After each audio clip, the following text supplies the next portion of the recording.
on Maundy Thursday, we remember the things that happened in Jesus' life on that Thursday night before his crucifixion on Friday and before the resurrection on Sunday. One of the most unusual events that happened that evening, I think one of the more unusual events of Jesus' life, actually doesn't involve like a stunning, jaw-dropping miracle. This unusual event that I'm referring to involves Jesus washing his disciples' feet.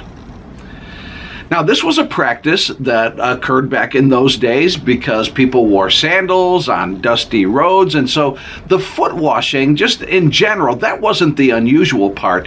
What was unusual, really unusual, was for the master to wash the disciples' feet.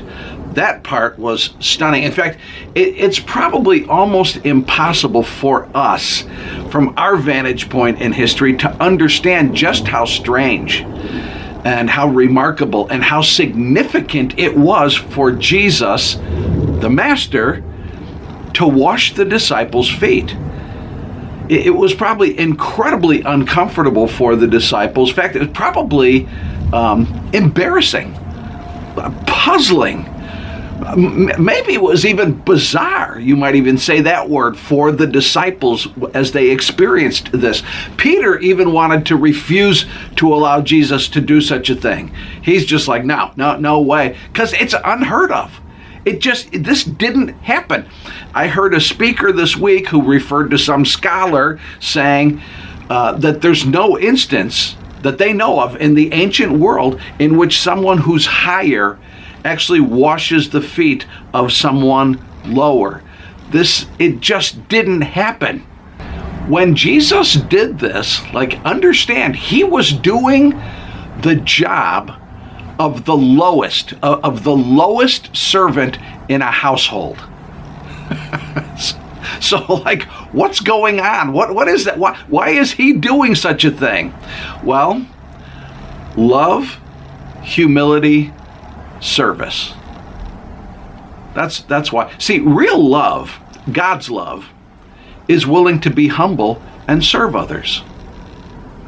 Real leadership, godly leadership, is willing to be humble and to serve others. If your love for other people, you say you love them, but it's really all about me, then you don't understand love.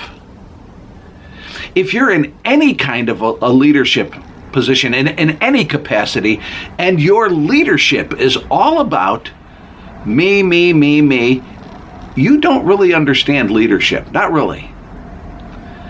You know, when this event happened, in John's gospel, we're told that Jesus said to his disciples then, he said this, "Since I, your Lord and teacher, have washed your feet, you ought to wash each other's feet." He says, it's in the text, "I have given you an example to follow. Do as I have done to you." That's in John chapter 13. Think about it.